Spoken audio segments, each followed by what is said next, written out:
Hello guys! Good evening Saudi. Good morning Philippines. Ah, habang ako'y nagpa-plancha guys, pakisamahan nyo naman ako'y naboboring kasi kasama ko nasa baba. Bago na naman, Diyos ko po, may ikikwento ako guys. Alam nyo yung aking matandang amo dito. Nanay siya ang nanay ng aking among lalaki. Kumuha siya nung nakaraan kasi wala siyang katulong yung migra na tumakas yung nakaraang Ramadan. Ngayon kumuha kasi siyempre hindi ko na kayang trabaho, nagagalit ako kasi ang daming utos dito, uso dito, tawad ng mga bata, tawad ng amo. Siyempre ako dalawa lang kamay ko, di ba? Ako pa lahat-lahat. Ngayon, sinabi ako sa matanda, kumuha na siya ng katulong kasi hindi ko na kaya talaga. Ilang buwan siyang walang katulong. Mabuti kung nagbibigay siya ng kahit 10 real, okay na. O kaya 20 kasi panload lang, ayos na yun. Naku, hindi man lang nag-aabot sa akin. Last Ramadan, hindi nga ba 10? Samantala, ako lahat-lahat ng gumagawa sa pagkatulong na sweldo niya, hindi man lang siya nag-abot sa akin. Ngayon, kumuha siya ng katulong. Kasi yung migrano na tumakas, sabi niya nahuli na daw, ang malay ko. Sabi ko, kunyari lang yun. Kumuha siya ng katulong. Kenya. Migra. Alam niyang bago pa lang. Naku, siyempre sabi niya, tuwing may katulong itong papasok na bago, ako maging teacher. Turuan ko daw. Siyempre ako, kasi kawawa naman mo turuan dito. Turuan ko talaga kasi hindi ba kayo di alam yung saan yung dadaan, saan yung bataway. Ang problema, sa agency pa lang, tinuturuan na pala, nagsasabihan na yung trabaho mo kay matanda lang. Paano yan? Kaya ka nga kumuha ng katulong. Tulad yan sa baba, yung pinagkainan niya, lahat kalat-kalat doon. Ako pa rin palinisin. Lahat yun, akin na nga. Ilang buwan akong walang kasama. Ngayon, kumuha siya ng katulong. Tinuruan ko daw Tinuruan ko kung anong trabaho niya. Sabi ko sa umaga, punta ka sa kwarto ng amo mo. Ang problema tong kasama ko, kaya pala sa umaga, pagbangon niya, kakatok siya dun sa matanda, itulog yung matanda. Kakatok siya, kasi sabi, hindi ko na siya pinapansin, kala ko, nagsabihan siya nga, utos pala ng ano niya, dun sa agency daw. Sabi niya, katok, hindi marunong mag-Arabic, English siya. Ang tawag sa matanda, madam. Hindi, ako pinakinggan ko lang ano gagawin niya. Tapos, yung pala, sabi niya, good morning. Siyempre, tulog yung matanda, nagigising nga, gugulat sa kanya kasi bubuksan yung pinto. Sisilip lang siya, good morning daw. Kasi yung pala, nung naka 3 days, successive 3 days yun, ginagawa niya. Tapos yung trabaho, maglinis siya sa ano ng matanda. Sa malit na kwarto, tsaka sa sala niya, salasalahan niya, tsaka yung ano lang taga, area niya doon kay tanda. Siguro na ano na yung matanda na buwisito sa kakaistorbo sa kanya. Sarap ng hilik siguro ng tanda, naging gulat sa kakatok. Yung pala sabihin lang good morning, kumusta ka na kung sabihin na kasi, utos na kasi ng agency nila, yung office. Tapos sabi ko naman, ganun ba? Hindi nakatay si tanda, tinawag ako, sumigaw sa akin. Di ako naman nakala ko may nangyari. Takbo naman ako kasi. Sabi niya, ako, bakit? Pagsabihan mo ngayong katulong, huwag niya kakatok ng pinto. Nagugulat na siya. Kasi yung aircon daw, lumalamas yung lamig. Sabi ko naman, bakit ano ba ginagawa? Pero alam ko na kumakatok siya, hindi ko siya ano. Kasi siyempre, baka utos ng matanda yun. Di hinayaan ko lang siya. Tapos nung sabi ng matanda, sabihin mo sa kanya na huwag siyang kumatok. Ako'y natutulog. Di sabi ko naman is, baka naman sinabi mo na ganun. Di, inausap ko itong katulong ko, bakit ka pumapunta dun sa kwarto ni matanda na sabi ko sa iyo, ang linisin mo lang yung sa malit na sala, CR, tsaka yung kwarto dito. Yung sa kwarto ni Tanda, huwag mong puntahan doon kasi natutulog yun. Huwag mong sabihin. Sabi niya kasi, ang office daw nagsabi sa kanila nga, every morning, you greet daw your employer. De, sinunod niya yun. Sabi ko, makagreet ka if she is wake up already. Eh, tulog yung tao. Si Tanda talaga galit na galit. Pati ako napanggalitan. Kasalanan ko ba yun? Kasalanan ng katulong mo. Kasi yung kinausap niya, sabihin mo sa kanya ha, huwag siyang kumatok. Hayaan niyang pagising ko saka siya magkatok. Saka daw siya magpunta nun sa akin na tatawagin ko naman siya. Hindi man marang kaintindihan sila kasi English yung negra. Siya naman yung mga pagsabi. Ako translator din. Sinabi ko sa kanya, huwag mong katokin si Tanda kasi tulog na tulog. Pero parang gusto kong tumawa pero sinikreto ko lang yun kasi natawa ko sa kanya talaga. Gatokin si Tanda, kala mo kakainis. Ano sabi ko naman? Sabi niya, hindi kasi sabi kasi ng office, ganito. Ganun ba? Mali yung office mo. Dapat sinabi ng taga-office na paggising yung amo, makita kayo sa umaga, doon ka mag-good morning. Tulog yun eh. Tapos na. Nung nasa baba kami, kasi yung area doon sa may baba, dapat siya talaga maglinis kasi si Tanda talaga lagi nakaupo doon tsaka kumakain yung mga captain seeds ba, mga pakwan, ganyan mga seeds na yan, kahit kaya laglag doon sa sahig. Tapos pag umiinom may natataktak doon, syempre siya maglilinis doon. Sinabi ko sa kanya, every morning ikaw maglilinis dyan, punasan mo kuha ka ng plastic na may sabon, lagyan mo ng kalahating tubig. Total yung sabi ko, kung mayroong stain, saka ka lang maglagay ng kunting Clorox lang saka maraming tubig. Yun ang i-brush mo doon sa may upuan. Okay lang sa carpet kasi ang kulay naman kulay beige, so problema kahit mag-Clorox sa doon. Ang problema, sinunod niya yun. Yun sa baba, hindi ko pinalagyan ng Clorox kasi baka maano yung upuan kasi ibang kulay eh. Pero beige din yun, kaya lang lagyan mo konti lang para hindi siya mag ng Clorox. Ay naku, nagsariling desisyon. Doon sa kwarto ng amo niya, ang kulay ng upuan is green. Hala, ang isang kasi yung ganito, ang sprayer, ginamit kasi ni Tanda, empty siya. Ginamit niya ito, nilagyan ng Clorox, marami. Yung Clorox. Kasi Clorox to matapang, mainit sa kamay talaga, mainit. Tsaka pag mahihilo ka talaga. Ngayon, nilagay niya sa plastic. Hindi naman siya nagtanong sa akin. Pinaliwanag ko sa kanya doon sa baba. Pag puti lang yung lalagyan mo ng Clorox. Pero Clorox na may tubig na kalahati, tsaka may sabon.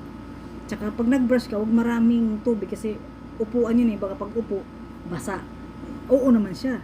Pero nagka-Englishan kami, kaya lang siguro siya hindi siya sa English.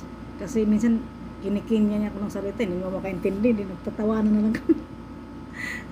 Halang, pag yung plastic nilagyan ng buong Clorox, yung ganitong Clorox, halos inubos niya. Sabi, kinod ko niya doon sa upuan na kulay green. Diyos ko, ang kulay ng upuan na muti-puti. Akala ko sabon. Sabi ko sa Tanda, hindi baka sabon lang yung may antay mo pag natuyo. Anong sabon? Amuyin mo daw, puro Clorox yan. Talagang Clorox. Sus, pag ganun ko talagang, alam mo yung upuan, hati na yung kulay, nagka-circle-circle kasi nasa brush. Sabi ko, bakit mo lagyan ng Clorox? Hindi naman marumi yan, tsaka kulay green. Dapat basa lang natawil lang yung yan. Punas mo lang yung puta. Yung puta kasi, yung puta sa Arabic, tawil yan. Yung puta sa atin masama yun, di ba? Yung puta dito, pamunas yun, puta. Tawil yun, puta yung tawag dito. Ito na. Sumigaw yung matanda. Linda. Kasi Linda tawag na sa akin. Di, takbo na ako. Sabi ko, hindi ko pinakingan kasi nagluluto ako. Bahala ka dyan, sabi ko, bahala ka. Paano ka na ng tao sa akin, may tutulong ka na. Ako pa rin tatawagin mo. Sabi niya, halika muna, sandali, sura daw. Yung sura, bilis. Takbo ako. Sabi ko, bakit? Tingnan mo na yung upuan. Anong ginawa ng katulong? Katulong na yan. Nagmura pa yun kailan. Nagmura siya. Nainis siya. Sabi niya, tingnan mo. Kabubo naman ng katulong na yan. Bakit daw lagyan ng Clorox yung kulay green na upuan? Tingnan mo daw nangyayari sa upuan. Nasira na. Kumbaga sa ano pa na butterfly. Nag-butterfly yung kulay green na upuan. Ngayon, ako, tinanong ko siya. Nagsabi siya. Kasi sister told me. Ako daw nagsabi. Nagalit ako sa ako. Ano? Sister told you? Sabi ko, bakit? Ano bang tinuro ko sa'yo? Sabi niya, di ba sabi mo? Sabi ko, ang sabi ko, pag puti ang ano, pag puti ang ano, halimbawa, yung talukbong mo, kulay black. Sige nga, lagyan mo ng Clorox kung ano mangyayari sa talukbong mo na itim, di ba? Magputi yan, iba ang mag-change ang color. Sabi niya, oo. Bakit di ba inisip yan? Kulay green yan, tapos lagyan mong Clorox. Tsaka wala namang dumi yan. At tsaka bakit mo ginawa ng lagyan Clorox? Because daw, sabi ko, naku po, giliw, may tama to sa utak. Sabi ko sa matanda. Sabi niya sa akin, sabi daw niya, utos ko daw. Sabi ko, katagal mo dami mo ng katulong dito. Ako ang naging teacher. Tapos ako ang pang mamasamain. Ngayon hindi ko tinuruan ng ganyan. Bakit? Ito na. Galit si tanda. Alam ang gagayari niyan. Sabi ko, problema mo yan. Bahala kayo dyan. Sabi ko, ikaw, tinuruan, sinabihan kita na dapat utak mo gabitin. Sabi ko, use your mind. May kulay yan. Bakit lagi mong Clorox? Ganyan. Tapos magbaba kami. Nag-usap na kami doon. Tapos nung patay ng gabi, nagbaba kami. Sana ba siya? Bakit nagsinungaling ka? Hindi kita tinuruan ng ganun. Tinuruan kita ito sa baba kasi kulay beige ang carpet. Okay lang yun, lagyan mong Clorox. Basta yung Clorox, konti lang. Sabi ko nga sa'yo, isang takip lang yung takip ng galon, doon mo lang buhusan ng Clorox. Saka mo lang ilagay doon sa may plastic, may sabon. Umuo ka naman. Ibig sabihin nakaintindi ka. Kasi English naman yun eh. Ikaw nga mag-English, di ko minsan naintindihan. Kasi yung English niya, hindi mo ako na lang inintindi ko na lang. Yung iba naintindihan ko kasi minsan sabi ko bigkasin ng ayos. Tapos pinapaliwanag ko kung ganito ba, ini-explain ko pa. Ngayon, parang nakasimangot sa akin. Sabi ko, tinuruan kita ng maayos tapos ganun ang gagawin mo. Ako pang tuturo mo nga mali yung ginawa mo doon. Sabi niya. Kasi sabi ko wala, talaga, may sira siguro yung bahay na yun. Nga pagdating ng linggo, kasi nagbalak pala siya na umalis. Kasi yung pinagalitan si Randa, paano kasi pagdating pa lang, hingi agad ng net. Para yung kasama ko ngayon dito, hindi rin makapakalik kung walang net. Hindi ako nagbigay kasi ako ang dahilan na masira yung katulong ko. Yan, binigyan nila kahapon. Panay na takbo na sa likod, nag-uusap na, may kausap na. Tawag ng tawag matanda, hindi na narinig. Ay kahit narinig ko, hindi ko rin tinatawag, bahala ka sa buhay mo. Nainis ako. Kasi hindi na naman kapag trabaho na maayos, iniiwan na yung trabahoin kasi nandun na sa cellphone. Sabi ko nga sa kanya ito na. Tapos kanina, pagdating ng linggo, kasi yung katulong na nauna, yung nakasira ng upuan, gustong tumawag sa kanila. Hindi ko naman alam yung tawag. Sabi ko, kung may imo doon yung kapatid mo, bigyan mo sa akin yung number para add ko dito, makontak mo siya. Wala daw WhatsApp dito, hindi makapag-calling, hindi maka-outside siguro, hindi, parang pag hindi ko siya i-add dito, at saka hindi ko maintindihan, hindi ko ma-call dun sa Kenya. Ngayon, hingi siya ng wifi, hindi naman binigyan ng matanda. Ayaw ko rin magbigay kasi problema pa nga wala pang 1 week. Diyos ko po, gusto lang ng kasosyo. Ngayon, nung sabi niya, gusto niya tumawag sa agency daw, sa opisina nila. Kasi 1 week na siya Tapos nung pagdating ng linggo, paalis siya.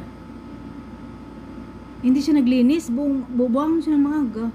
Hindi naglinis na muna sa baba, para counted pa yung counted pa kasi yung bilang yung sahod niya Alam mo nung umalis, pagbaba ko sa yung pinagkainan ng amo niya, ang kalat, yung mga upuan, yung mga cushion doon, nagsabog-sabog pa.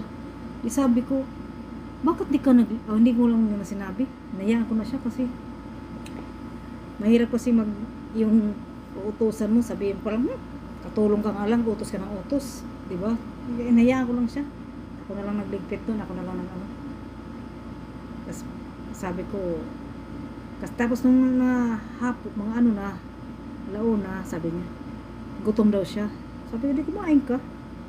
Dati kasi pinipiran ko, nihandaan ko siya dinulutuan ko siya ng pagkain. Kasi gusto ko nga tumagal siya kasi kami dito. Yung mayroon akong kasama. Hindi talaga magtagal.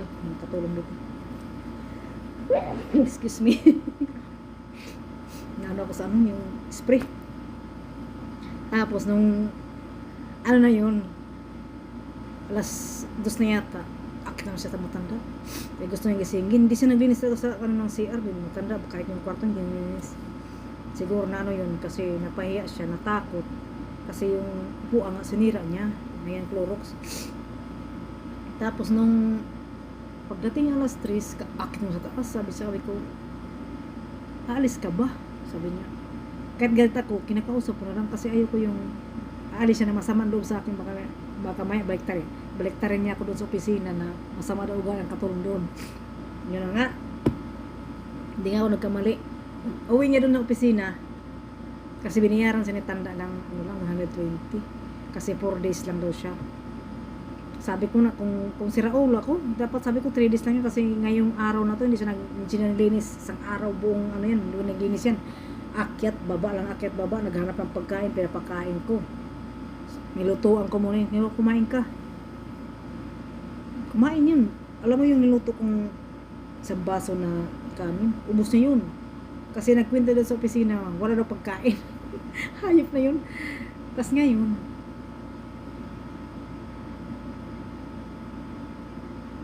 nung umuwi na siya sa agency, sabi niya doon daw, itong kasama dito, yung kapalit, yung hinatid siya, ito naman yung kapalit. Nagkwento doon na ako daw, nagkwento daw ako sa kanya na dito daw sa bahay na to masasamang may mga maraming hindi nangyayari na maganda. Samantala siya ang nagkwento niyan dito, kwento siya ng kwento, parte sa mga pinapatay, parte sa mga amo na hindi mga magagandang ugali. Di ako naman nakinig lang ako sa kanya kasi di ako nakakalabas eh. Lalabas ako kasama amo. Sila kasi mga nasa trabaho sa yung agency sila. Pag ayaw nila sa amo nila, pwede silang umalis. Saka may day-off sila every Sunday. Ganyan. Nagkwento doon sa boss daw nila na ako daw nagkwento na bawal daw ng ganyan. Dami sinasabi na ako maraming kwento. Parte sa basta dami yung sinasabi, binaliktad niya ako. Ako daw na hindi ko daw siya pinakain, hindi ko daw sila yung katulong dito, hindi pa siya nagkwento. Nung hinuli ko siya, kasi sabi ko magkasama kayo na sabi niya, nakita ko yung picture, kasi nagpicture kami bago siya umalis eh. Ako siya naman, may picture sa akin. Inano ko rin, kasi kung anuhin niya ako, mayroon akong ding ebidensya sa kanya nga, inano niya ako, gantihan kami, pero hindi naman siguro ganun. Sabi niya, oo, nakita ka lang, may picture ka doon, sabi ko. Kaya nung mga 2 days siya dito, itong babae na to dito, mga bagong kapalit niya, hinuli ko, sabi ko, anong kwento niya doon, ninigra. Sabi niya, wala. Sabi ko, ganun ba? Sabi ko, ganito. Ngayon, bumigay, nagkwento. Sabi niya, ikaw daw ang pangalan mo si ganito. Sabi ko, nagkwento siya na ikaw daw, marami ka daw kwento sa kanya na hindi daw maganda dito sa bahay, ganito. Sabi ko, ano pa daw sinabi niya? Dito siya pinakain. Ganun ba? Pero nakita naman itong kasama ko, ilang araw na dito, talagang kahit nasa taas siya dito, balik sa bahay sa taas, kaya mula nung nagka-wifi na. Tinatawag ko pa yun kasi nakukonsensya ako, kakain ako mag-isa. Yung isya dito, hindi pa kumakain kasi busy sa kakausap. Tinatawag ko pa, inakit ko pa kasi kahit pagod ako. Ano rin to naumpisa na na may ganun na konti matigas ng bungo. Kasi mayroon ng kasosyo Tapos nung sabi sa akin, "Oy, nagkwento si ganito." Sabi ko, alam mo sinungaling yung animal na yun. Binigyan ko pa siya ng, alam mo may dito yung naiwan yung negra. Nilabhan, sabi ko, kunin mo na yan. Magandang bag yun, Aldo yun eh. Nilabhan niya. Tapos binigyan ko pa ng isang shoulder bag kasi yung sa amo ko na yun. Hindi ko naman ginagamit yun. Binigay ko sa kanya kasi kawawa nga. Sabi ko sa kanya, pag tumagal ka dito, bigay ko yung mga damit ng mga alaga ko na maliliit na binigay sa akin noon pa na nandyan nakatinggal lang sa karton kaya hindi ko makapadala, walang pera. Hulog sa package. Aroy, kay ako daw ang masama. Ganito. Eh ngayon, yung pamangkin ng amo niya ngayon matanda, pumunta dito. Tinawag ako, "Darling da." Hindi ko, hindi mautakot doon, bakit? Hindi ko na siya amo. Sabi ko naman, bakit? "Come here daw, 1 minute only." Hindi pagbaba ko, sabi ko, bakit? Ang sabi ng katulong nito, hindi mo daw pinakain. Tsaka ano daw, walang pagkain. Sabi ko, si tanda naman, siya nagagalit sa akin kasi ako tagaluto. Kung ano? Sabi niya, tas kumindat yung lalaki. Sabi ko, huwag kang kindat-kindat yan, hindi, pinapalamong ko yan. Arabic siya. Arabic, ang problema, Arabic. Anglesin mo, Inglesin ko rin. Sabi ko, wait, baba ko. Pagbaba ko, talagang sinabi ko sa yung pamangkin ng matanda, yung pamangkin niya na lalaki. Yun ang kumuha sa agency. Halika nga. Tingnan mo yan sa ubin. Nasa ibabaw ng ubin, yan ang niluto ko para sa kanya. Sinabihan ko na yan, kung gutom ka, kumain ka, ubusin mo yun, walang problema. Kasabihin niya, hindi ko siya pinakain. Ako nga, hindi nga, kung gusto niyo kumain, pinakasabi ko kung gusto mong kumain, mayroon din sa rep, initin mo na lang. Maarte, daming hinahanap. Wala ba daw gatas? Ayaw niya ng kape kasi. Gusto niya yung Lipton. Kasi yung Lipton dito kasi, budget. Mayroon doon yung hindi siya nakalipton, yung ano lang ba, yung parang dahon-dahon. Yun ang inano ni Tandang, pwede kayo doon gumamit, pwede kayo kumuha doon. Ngayon yung kasama na to, nung sinabihan ko nung isang araw na kumuha ka, isang piraso, isang araw lang, o dalawa, kasi hahanapin sa akin yan. Bihira lang ko, ako nag-Nescafe ako, ayaw yung Nescafe kasi may challenge daw ang Nescafe, buang talaga. Pati ba naman Nescafe, may challenge. Hayop na yun. Ngayon, sabi nitong, ano pang kwento ni Tanda, ang katulong ganito daw. Wala daw, hindi daw siya binigyan sabon, hindi daw, sabi ni Tanda, ito naman Tanda naman, nakakainis din. Sabi pa sa akin, inabihan ko sa akin, nagkwento yung katulong na manghihingi siya ng sabon. Hindi naman kasi niya binigyan, shampoo, binigyan ng kunti. Alam mo naman yung, sabi sa akin, pag gamitin ko na lang daw sa kanya, yung akin. Sabi ko, shampoo okay lang. Pero yung sabon, ayoko ipagamit. Diyos ko po. Sabon niya. Hindi talaga nabigyan matanda. Ang ginawa ko, kasi meron ako dito sabon, binigyan ko siya. Binigay ko sa kanya yung gusto manghingi yung katulong niya, gusto manghingi ng bagong uniform, Vaseline, lahat, shampoo. Hindi nagbigay matanda kasi sabi, pag 1 week ka na dito, saka kita bibilan ng bago lahat ng gamit mo. Ayaw makapag-antay, parang itong kasama ko rin itong bago, gusto, hingi naman, gusto ng Vaseline, binigyan na siya ng shampoo, binigyan ng sabon. Buti nga ito, binigyan agad ng shampoo na malaki. Pero yung unang katulong yan, binigyan talaga ng shampoo. Binigyan, alam mo yung shampoo, nun hindi yung shampoo. Sabon sa kamay yun, nilagay niya doon, yun ang binigay sa katulong. Kawawa ngayon eh. Kaya sabi mo sa kanya, gumamit ka ng akin dyan. Ayoko naman paggamitin ng sabon ko. Kaya binigyan ko siya ng sabon ko. Alam mo, kadalawang bisa ko nabigyan ng sabon kasi matanda, nagbigyan ng sabon. Tapos ngayon, nagbaliktad siya ng kwento doon sa opisina na ganito daw, ganyan, katulong doon. Sabi ko, kasi itong katulong na to, uuwi daw siya ngayong linggo. Kasi magperma na siya ng kontrata. Okay. Sabihin mo doon, pag uwi mo doon, sabi mo sa kanya, bakit nagkwento ka ng hindi maganda dyan? Kasi sinabihan siya ng opisina. Itong kapalit niya, sabihin, sige, ikaw ang ipalit doon. Pag nagsisinungaling din itong kasama yung nagtrabaho doon na mali yung kwento niya, papauwiin na sa kanila. Bigyan daw ng last chance. Siguro nga nasa opisina, pinatrabaho mo nga sa ibang bahay. Ito, pag uwi nito doon, ay doon magsusumbong yun ng ano. Kasi ito, sabi ko, kumain ka kung gusto mo kumain ha, mag-init ka dyan, may tinapay dyan. Kasi yun naman kasi yung isa, alam mo yung cheese, yung sandwich spread, marami pa yun. Ilang ano pa lang nabawas, wala pang 3/4 yun. Siguro mga 2 kutsara pa lang natanggal na ano. Ilang araw lang, wala na. Siyempre, pag nung amo ko hinanap sa akin, sabi niya, Linda, ubos na yung, kasi 2 pack yun, dalawang ano yun, sandwich spread. Sabi niya, ubos na. Sabi ko, ewan ko, hindi mo mahilig sa jubon tawag dito yung cheese. Sa Arabic kasi yung cheese, jubon. Sabi ko, hindi naman ako mahilig dyan. Alam mo, hindi ako mahilig sa cheese, hindi ako mahilig. Ano lang, pag talagang gutom na gutom ako, saka ako mag-sandwich spread. Kasi ako nagsasaw-saw lang ako ng, yung saw-saw Pinas lang ba? Yung kape, saw-saw yung tinapay, yun lang. Yung slice bread, nasaw-saw ko lang sa kape eh. Tapos ngayon, naubos talaga. Siguro, pagbaba niya sa umaga, kumakain na siya doon. Tinatanong ko pa siya, ito na matawa ka, sinungaling talaga. Kasi maaga siya bumabangon, nakala ko naglilinis, yung pala, hindi ay yung kung anong ginagawa sa baba. Namuni-muni siguro. Sabi sa akin, pagbaba ko, pagbalik sa taas, kasi alas 10 ako bumabangon, sabi niya, naglinis na ko doon Linda, malinis na. Sabi ko, sige, mabuti naman. Naku, sa pagbaba ko, sabi niya, nalinis na daw siya.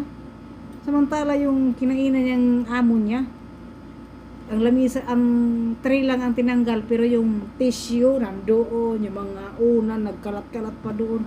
Tapos yung sabi niya kusina daw, nilinis niya. Sabi ko, yung mga dumi-dumi naman. Sabi sa akin, nilinis ko yan. Sabi ko, nilinis mo ba? Sabi niya, oo, nilinis ko yan. Sabi ko, la. Sinabi ko, hindi mo to nilinis. Kasi nilinis mo, tingnan mo yung mga dumi-dumi doon sa gilid, nakuha na yan. Tsaka ito yung tagaktak ng tea. Yung tagaktak ng ano, nandyan pa. Sabi niya, saan dyan? Ayan o, sabi ko, di mo ba nakikita yan? Pati yung lamisa. Tapos parang nakasimangot. Sabi ko, tamad to. Sa umpisa lang niya, sabi niya, gusto ko maging friend kita kasi para magtagal ako dito. Pinangarap mo pa. Ayaw ko lang itong isa kasi kanina inutusan ko na maglinis ka dyan sa pinaglamunan ng amo mo. Nakasimangot. Sabi ko, alam ka naman ako pa magtrabaho, lahat ng akin. Hindi na nga lang kita inutusan. Kasi utos ng amo mo, siya lang ang harapin mo. Kanino ba ito bahay? Akin. Saan ka nakatira? Sabi ko, hirap naman. Kaya uwi muna ako next year. Nai-stress ako, dadami yung ubang ko. Nagkaka-wrinkles na ako sa mga tuwing papasok kakatulong, ako yung trainer. Pag natuto yung katulong, masama na ako sa matanda. Ano daw, bad influence na ako, mga luko-luko nga. Paano ko na yung bad influence? Tinutulungan ko na yung mga katulong niya. Pag natuto na, hindi na tumutulong sa akin. Kasi utos ng matanda, ang trabaho niya, siya lang. Ha? Kung saan, ngayon naman tinuruan na yung katulong niya, sabi niya. Sabi ng matanda, nagkwento yung katulong sa akin. Kung saan daw nakaupo yung mom niya, doon din daw siya nakaupo. Wala daw siyang gagawin, kundi pag nandun daw siya nakaupo, doon ka nandun nakaupo. Sabi ko, sige, magtagay ko ng kape niyo. Bahala kayo, magtabi kayo dyan, magparehan yung mga amoy nyo. Ako, kung tutulong ka, di salamat. Kung hindi ka tutulong, walang problema. Sanay na ako. Ilang taon ako dito, tapos yun ang mga lahat na maging katulong dito, walang tatagal. Tingnan mo ito. Hindi magtatagal. Sabi ko sa kanya, sa isip-isip rin, ako, taga mo sa bato. Kwento siya ng kwento, mabait din matanda. Ala, mabait. Takasan ba yan ako mabait? Mabait naman daw kasi parang lula ko, sabi niya, pinapuri niya, sabi niya, parang lula ko lang yan kasi yung lula ko ganyan. Okay, sige, parang lula mo lang yan, sige. Tandaan mo yung lula mo ha, bantayan mo maigi. Pag sahod mo isang basis, ngayon bigyan ka ng gamit. Pag nakasahod ka na, sunod nga sahod mo, wala siyang paki. Gamit mo yung pang personal hygiene mo, wala na siyang paki dyan. Sabi niya dyan, may pira ka, bumili ka ng sarili mo. Hindi niya alam mo galing, hindi ko lang sinabi. Sabi ko, Mabait yan, mabait. Sabi ko, mabait yan. Mapagbigay pati. Sabi ko, mapagbigay sa katulong niya. Sa akin kasi, minsan hindi talaga magbigay yan. Ipasikreto sa katulong niya.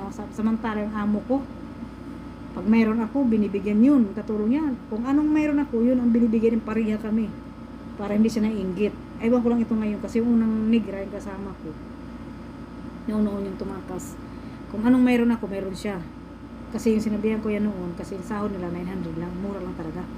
Pero pagpalitan sa lugar nila, value nila, malaki. Talo pa tayo. Mga Philippine piso, talo tayo sa mga value nila. Kasi ang kanila parang triple ang kapalit sa atin kasi 1:1 lang yung parang nangyayari. Pero okay lang yan, survive naman. Alam mo, tapos sabi niya, mabait yung matanda. Siyempre, ganun ang datang na. Sabi ko, sige, binunga nga siya kanina. Sabi niya, sabi, magbawan. Parang ano siya. Sabi ko, anong nangyari? Pero nalaring ko yung usapan kasi hindi mo siya kaintindi Arabic. Ako, pinapakinggan ko yung sinasabi ng matanda kung ano sinasabi. Hindi ko lang sinasabi sa kanya, sabi niya. Sabi ko, bakit nang ano yun? Angry, sabi niya. Ewan ko, maingay. Sabi ko, umpisa na. Ngayon, panay siya hingi ng, gusto daw niya ng bagong uniform. Ayun, sumuot sa uniform dito, yung uniform ng mga luma. Ang sumuot niyan, kalahi lang naman niya, yung sumuot ng uniform ng mga luma dyan Ayaw daw niya kasi baka daw mahawaan siya ng mga putok-putok. Siguro naman, oo naman. Kasi, kahit ako, pag hindi, kahit kalahi ko pa, kababayan pa natin, basta party uniform, basta alam kong tingin ko yung marumihin yung nagsuot niyan, bahala ka sa buhay, tinatapong sa basura yan, bahala magtiis ako ng mga uniform kong bulok-bulok, basta malinis, mabango. Sabi niya sa akin, sabi niya, tapos ngayon nagkwento naman siya, sabihin mo kay Tanda na gusto ko yung uniform. Nagkwento siya doon, di man maintindihan ni Tanda. Tawag naman sa akin dito, siguro, Linda, babae mo muna, kasi ganito ngayon. Pagbaba ko, bakit? Sabi niya, ano ba sinasabi ng katulong na yan? Parang na abgo, yung gusto. Yun, sinabi ko nga na gusto daw niya kasi bago uniform, bilan mo daw siya bukas. Sabi, bakit gusto ko siya yung uniform? Marami uniform sa taas, bakit gusto niya pa niyang ganyan? Malay ko, ayaw na niya masubot kasi marami na katulong sumuot noon, sabi ko. Pero yung uniform dyan, bago yan. Hindi lang yan nasuot kasi nga yung katulong noon, Pilipina, hindi yan lagi-lagi sinusuot. Sinuot niya yung iba bago. Ayaw niya, kasi daw baka daw sinuotan ng mga katulong daw dati. Sabi ko, tama din yan, magsabi ka sa amo. Ang ayaw niya Tanda kasi yung mga itim daw, ano lang yan, nag-iipon na ng gamit lang, tapos lalayas, aalis daw. Sabi ko, bakit naman ganun? Isinigra nga, nung tumakas, bit-bit niya, damit niya lang iniwan niya yung ibang mga damit niya. Tinapon ko rin sa basura. Kasi patapon ni Tanda kasi mga mabaho daw. Arte naman. At sabi nitong, kasi sinabi ko sa katulong dito na mag-patience ka. Antayin mo na dumating yung isang linggo, makuha mo na yung gusto mo. Sana bigyan ka kasi hindi naman nabibigyan ng Tanda niya. Yala, bye! Thank you for watching! Bye-bye! Please subscribe my channel. Uy, Katawa na lang vlogs. Babush!